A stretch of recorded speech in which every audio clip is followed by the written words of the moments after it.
This is your Kick-Ass Life podcast, episode number 160 with guest Elizabeth DiAlto.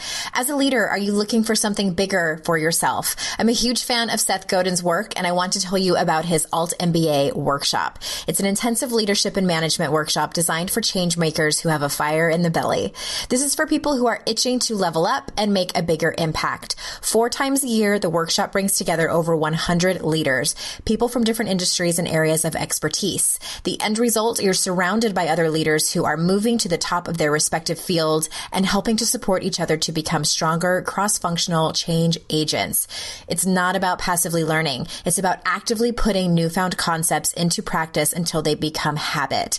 The idea is to drink from the fire hose and rewire your brain to make new, better habits and have the platform to practice those habits. Over 1,000 alumni have been through the Alt MBA, and by the way, there are no lectures in this program, no videos. It's rolling up your sleeves and working in groups with people who are equally in it to win it. They're now accepting applications for their upcoming session. To find out more, visit altmba.com/yourkickasslife, and please tell them I sent you. This is the Your Kick-Ass Life podcast with Andrea Owen, a no BS guide to self-help and badassery. Because ladies, let's face it, life's too short for it to not kick ass. And here's your host, the girl who serves it up straight with a side of crazy, Andrea Owen. Hey, ass kickers, welcome to another episode of the podcast. I am so excited to have you here and grateful that you are listening again. And Elizabeth DiAlto is here for the second time on the show today. We are talking about some really juicy topics. I'm excited for you to hear this interview. And before we get started, I wanted to tell you about a free workshop she and I are hosting next week. Well, honestly, she's going to do most of the talking for all of you, and I'll be more of her sidekick, but she's created this online workshop specifically for you, my ass kickers, the Your Kick-Ass Life audience. And I love these type of workshops because in these live workshops, we get to interact with you, and I will be also giving away a signed copy of my book during the workshop. It's on August 27th. You can go sign up for free at yourkickasslife.com/Elizabeth. Another reason I love these workshops is because they're more like tried and true practical tools, kind of like a training, if you will. I hesitate to use that word sometimes because I'm like, oh, do we really need like training for our life? But at the end of the day, I kind of think we all do. The workshop is lovingly titled 4 Things You Can Do to Clear Out the BS in Your Life and Be More Receptive to What You Actually Want. One of the many things I love about Elizabeth is that she's a master at teaching women how to be more in tune with their bodies, to trust themselves in order to create the life they want and a life that they love. I don't often promote other people's work, only if I know their work in and out, and I myself have seen a shift in my own life because of their work. And Elizabeth is hands down one of those people, and I consider her a mentor of mine on this particular topic. So I hope you can join us.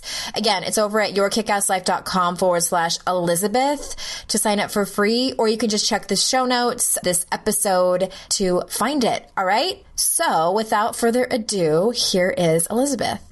Elizabeth, welcome back. Thank you so much for having me. I'm so glad to have you back. So you and I finally got to meet in real life, #IRL, a couple of weeks ago. Yeah, it was glorious. It was everything I hoped and dreamed it would be. I got to hear your infectious laugh in person. And I got to see your awesome leggings. Yeah, I rock those things. You do have some awesome leggings. Can't help myself. But I'm super stoked to have you back on because I was telling people in the intro too, like full transparency, we're going to be talking about a free workshop / webinar that you have going on that I am kind of doing with you, like specifically for my people. And we're going to talk about some of the topics that you're covering in that workshop. Yeah. So let's start. You have a program called Wild Soul Movement, and one of the topics you cover is all about surrender and release. And that is a hot topic over here at Your Kick-Ass Life. So selfishly, I want to start there because this is like the hardest one for me. And what I hear, asking for a friend that holds women back in my community is that feeling of not being good enough and comparison. Holy shit. So how would someone use surrender and release to help themselves in that particular area? Yeah. So first of all, I think this is always one of the most important things I tell people first. When they hear the word surrender, one of the number one reasons why people resist it is because they think surrender means giving up. Giving up, yeah. And it doesn't. This isn't like waving the white flag. Surrender is actually just about getting out of your own way. And so what we're surrendering and what we're releasing, primarily in the context of what you just asked me, is our attachments. Our attachments to the outcome, to the way it should be or the way it's supposed to be, how we think it must be to be valid, to be worthy, to be whatever. Our attachment to needing things to look like someone else's. So, and I find, whether someone is comparing themselves to whether they're an entrepreneur or a brand and they're comparing themselves to other brands and entrepreneurs, whether they're a mom. I mean, I don't have kids, but I work with a lot of moms over the years, Andrea, and moms comparing themselves to other moms and shaming themselves because they can't make the birthday cake that looks like the animated movie characters, right? Like all these crazy things that people find to compare themselves to, those are all attachments. Those are all ways that we're judging ourselves. We're judging other people. We're placing value on things going, this is better than, or this is worse than. So any of the shoulds and supposed tos and evaluations of what isn't good enough, that's what you surrender around. That's when you have the awareness to go, okay, here I am again, comparing myself up or down, whatever, because we do it on the other side as well. Right. We feel superior. We find someone who's doing what we perceive to be a worse job than we are or whatever it is.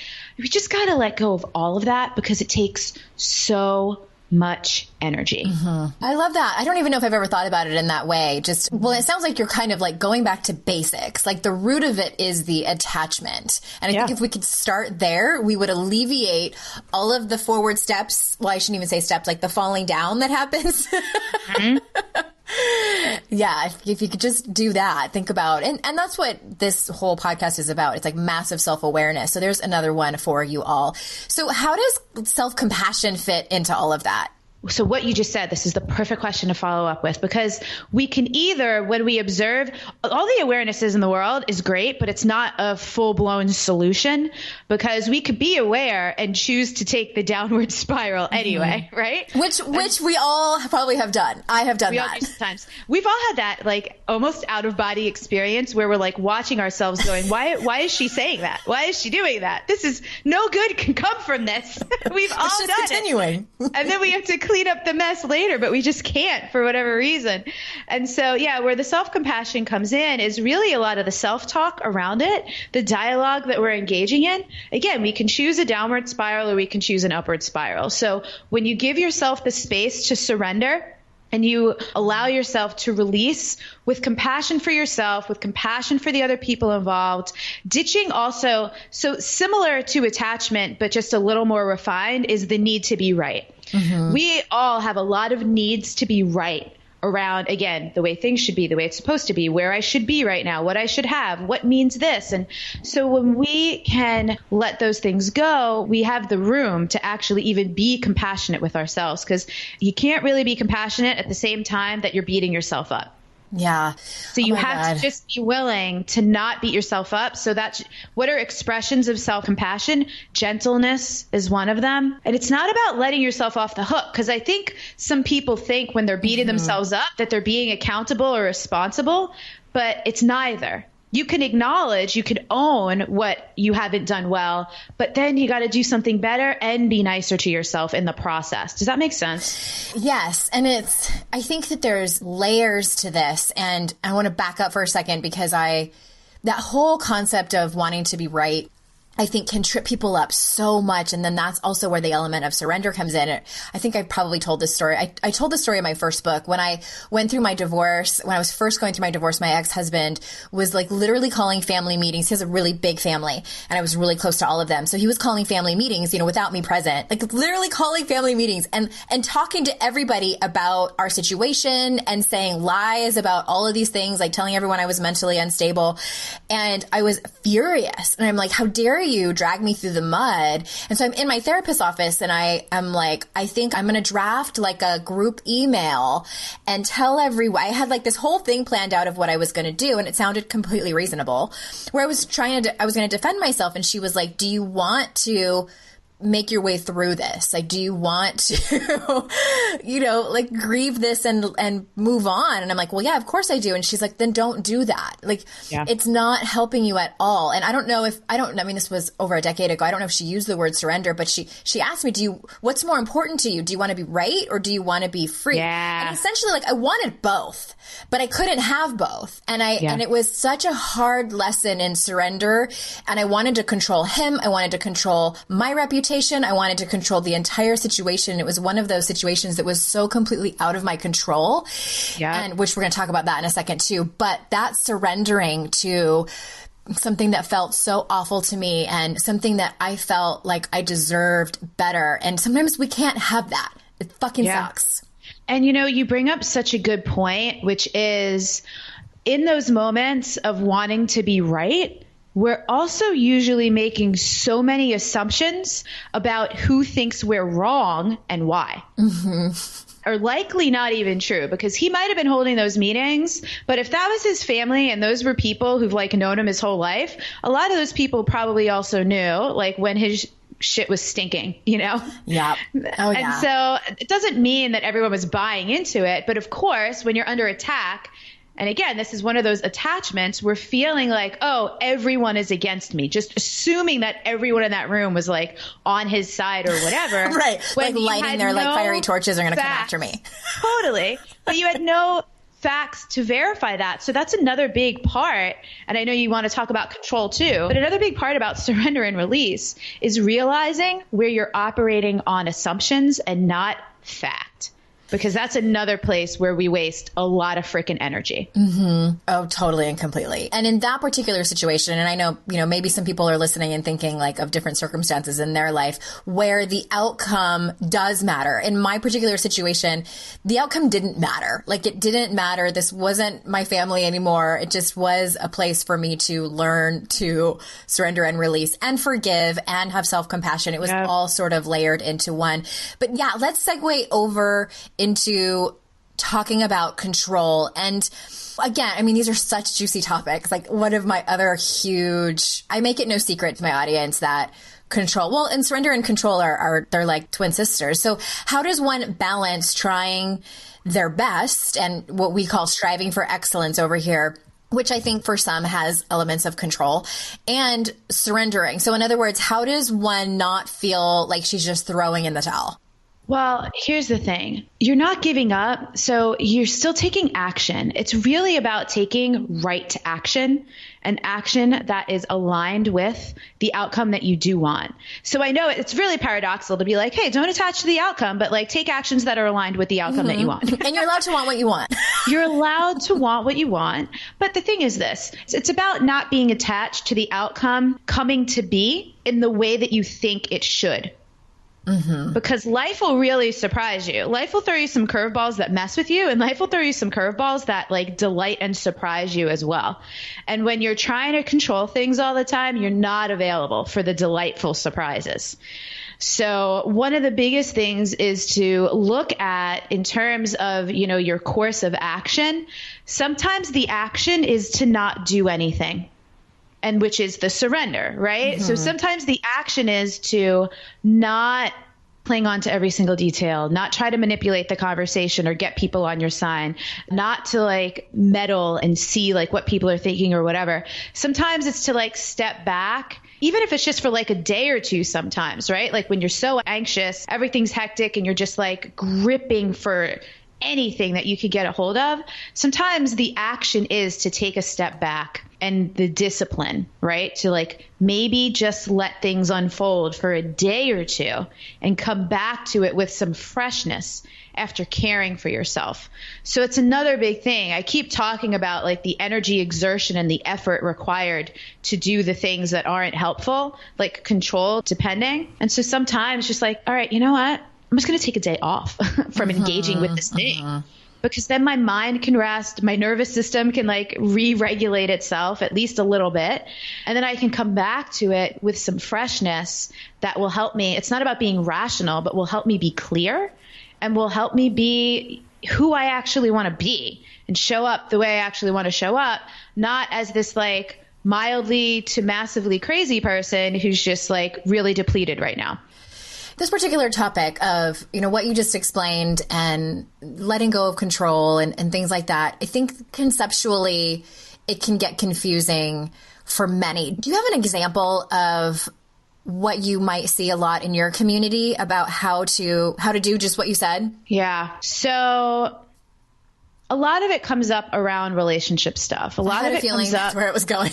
about people wanting to control others or people wanting other people to be better than they actually are or behave differently. And my women, as I imagine your audience probably too, like they're all about the personal responsibility. But that borders on over functioning, right? That borders on taking responsibility for things that like aren't yours to take responsibility for, because you can only shoulder so much of other people's stuff in a way that's like, frankly, codependent, that's like not allowing them to even show you whether or not they could do things differently. So what I mean by that is it's looking at the enmeshments and the entanglements. So for example, say someone is having an issue with their mom. It might just be a matter of just like not taking the calls for 2 days. Right? Or saying, hey, I need some breathing room on this. I actually did this back in 2014. I didn't talk to my mom for 3 weeks. It was.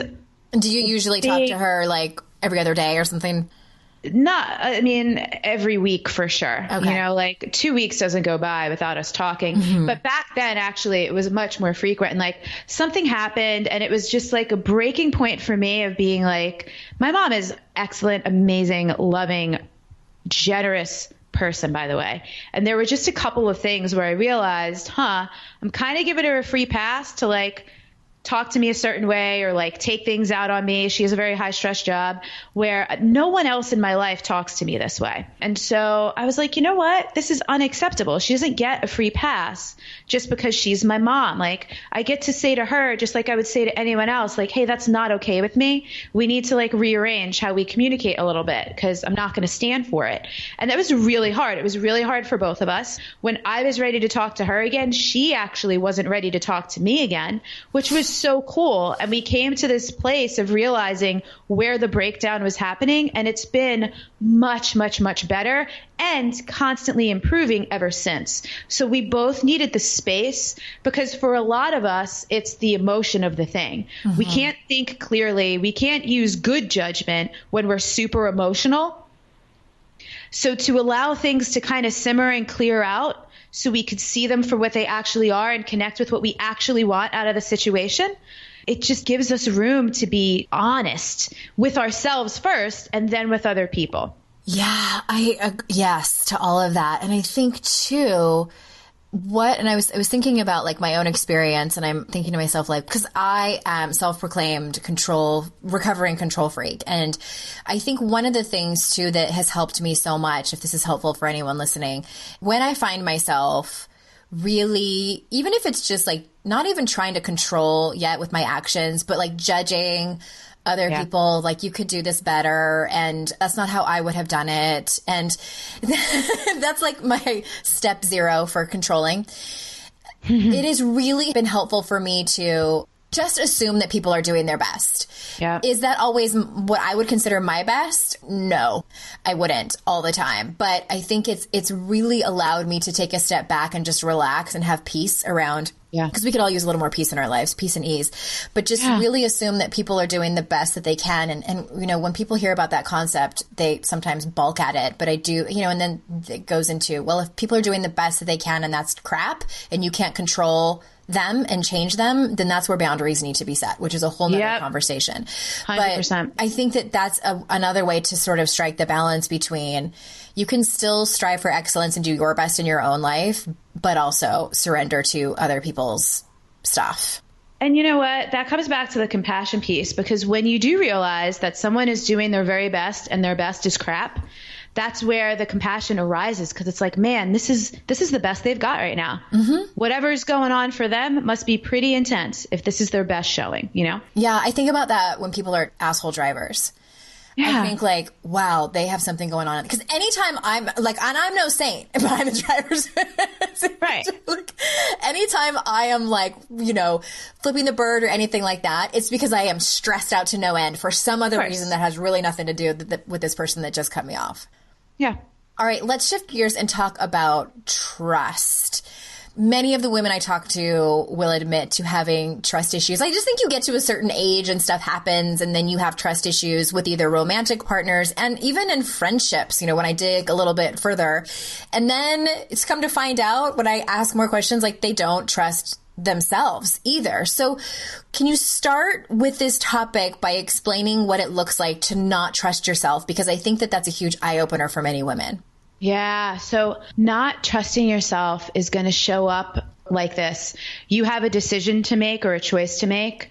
And before you even take a moment to tune in with yourself and really discern what is right and true for you, you're going to be asking other people their advice and their opinions. Mm-hmm. And then that becomes confusing, right? The paralysis by analysis thing, or like the paradox of choice. And because you haven't even grounded into yourself first, then now you have all this excess information. You're extra confused and you're not tuning in with what's right and best for you. And so that's what gets people stuck. Mm-hmm. So for many years, actually, I just didn't get it. I was like, how do people get stuck all the time? It's just not something I experienced, because I've always kind of naturally attuned to, well, like that doesn't feel right to me, or that doesn't feel good to me. And categorically, right, I was better in some areas than others. So this is about, we hear a lot of talk these days, like with so much like living in the digital age, living with the technology, about needing to unplug. And I think it's also about just needing to plug into ourselves more, even if it's just a little bit more than we're plugged into everything and everybody else. Does that make sense? Totally. And it's interesting. I was listening to Denise Duffield-Thomas, is a friend of both of ours, and she talks mostly about money issues for women. And one of the things that I was listening to the other day was and if anyone even if you're not an entrepreneur, like maybe you crochet or something and you're like, I should sell this. How much should I sell it for? And she was talking about pricing, and what she sees all the time is women asking for advice on how much should I charge for this. And what she said, it was so interesting. She was like, when you do this, specifically around like asking other people how much you should charge for something, you're taking on all of their money shit. And totally. We talked about this last week or a couple weeks ago on the podcast about money mindset, but like, and it doesn't even necessarily have to be about money. Like if you're asking someone, should I go after this promotion at my job? And, you know, you ask like 5 people, you might get like 5 different answers. And a lot of it is their answer is embedded in their own fears, their own insecurities, their own experience. Some of it might be great advice, but I think that's so helpful just to think about that and ask yourself the question, I know several women listening are nodding their heads and going, yes, I always have to ask everyone else around me, and I second guess myself. Yeah. And also consider how many people you're asking that are not qualified to give you a valid answer. Give you a good answer. Yeah. You know, like my mom has been an employee and an HR executive for many, many years. I don't go to my mom with entrepreneurial questions because she's never run a business, you know, like we don't necessarily, the moms in there, you're not asking your friends without kids about, you know, what they would do for your parenting dilemma. It doesn't really make sense to be asking all kinds of people who haven't had the experience that you're having, unless, for example, if it's like a coach or something who like specializes in working with people in your situation, that makes sense. There just needs to be some kind of relevant experience and context, because otherwise it's just opinions. Right. And, you know, back in the day, Salt and Pepper was one of my favorites. And in one of their songs, they say, opinions are like assholes and everybody's got one. I thought you were going to say they said, push it. No, they said that too. They said a lot of great things. They did. But then the other variation that I've heard is like opinions are like assholes and they all stink, which I don't necessarily believe in that, but a lot of them do. We're just keeping it classy here today, Andrea, for your audience. I just wanted to. This is my best. Speaking of assholes, I was just quoting Team America World Police, the puppet movie. Did you ever see that? No. Oh my God. You might, it probably came out. You might have been a little bit too young when it first came out because it was not for kids. And there's a monologue in that movie. I'll have to link to it because there's this guy's at a bar and the puppet, he's at a bar and there's another guy and he's like, there's 3 types of people in this world: dicks, pussies, and assholes. Dicks. And it's just this whole monologue about the, and you're listening to it and it's just dying. Okay, I'll find it on YouTube, guys. Link in the show notes. Amazing. Anyway, we digress. Totally worthwhile. Speaking of trust, and I love this topic because I do think it's such an important one that doesn't get talked about enough. So you talked about unplugging. I actually did this just yesterday. I have a lot of things going on right now. Like I have a lot of little projects and it makes me feel like I need to multitask, and multitasking sucks. But I stopped. I had like 30 minutes left in my workday when my kids were going to come home. And I was like, okay, what can I check off my list? And I'm like, you know what I need to do? I need to meditate. And I did for 10 minutes. And it just, did the heavens open up and I got like a bunch of shit done after that? No, I didn't. But I'm starting to realize by listening to people like you and other people that is so important. So that's one way to start to just kind of tune into yourself, like you were saying. Are there any other tips that you can give us about learning how to trust yourself? Yeah, the biggest one, and I learned this from one of my mentors a couple years ago, and I say this all the time: confidence comes from evidence. Totally. So if you don't trust yourself, it's because your vision has been skewed for a lifetime on all the reasons why you can't trust yourself, you can't trust other people, or you can't trust that life actually does want to support you. And rightfully so. I'm not saying that to invalidate some crappy experiences you, Andrea, or anyone listening has had. However, just allow your eyes to also see the results of times when you have trusted yourself and when you choose to trust yourself moving forward, or the consequences of when you didn't trust yourself. So everyone listening, like, this is an easy thing you can do, like just in your journal after you listen to the podcast, is like make a list of times in your life when you had like a gut feeling or an intuition about something and you ignored it. Yeah. And what happened? How'd that work out for you? And for some people, it might be minor stuff that just like cost them some money or cost them a little more time in the long run. For other people, unfortunately, it could have been like a dangerous situation. Like there have been studies where most women who have incurred like some kind of attack, like violent or sexual attack, had a bad feeling before it happened. Yeah. And I married someone and I had a bad feeling about it. Like my intuition was like loud and clear, do not marry this person. And married him anyway, and it exploded in my face. I've heard that so much. Like I've heard of like the bride standing there about to walk down the aisle feeling like I should not be doing this. Yeah. Like, yeah. But, and the thing is, if you're in that position, you've had that thought and you've had that intuition many, many, many, many times before that. And that was just like the last one. And you were like, well, it's too late now. Right. So how do we not get to those too late now places anymore? And it's by noticing over the course of time and really committing. If I have an intuitive feeling about something, I have got to give myself the benefit of the doubt that I can trust it. I might resist. Your logical, rational mind is going to, lots of times these intuitive hits are going to be beyond logic. They're going to defy logic, actually. And you go, all right, let me just pull the thread. You're going to remember that loud Elizabeth DiAlto person on the Your Kick-Ass Life person going, just listen to it. Give yourself the chance to gather the good evidence and see what happens. And sometimes immediately you'll see that it was the right choice. Sometimes it takes a little bit of time, but you gather the evidence. So reflect back on the consequences of when you haven't trusted yourself, and then also reflect on times when you did, because people have had those experiences too, of when they were like, this doesn't make any logical sense, but I'm just going to follow it. And really great things have come out of those choices. And it might not have been immediate. It might have took you on a little detour or a pivot, but it got you to where you wanted to be. So that moving forward, and this kind of goes to like, this is why people make appreciation lists, because what you appreciate appreciates. Cheesy, but true. Now you start to track in real time. the evidence to build your confidence that it's safe for you to trust yourself, that when I trust myself, good things happen. You just got to pay attention for it and track it and celebrate it when it happens so that, again, you start to build that muscle. That sounds like a really great mantra. It's safe for me to trust myself. I bet that's in Wild Soul Movement. It's actually, yeah, it's safe for me to trust is the first mantra in the trust module.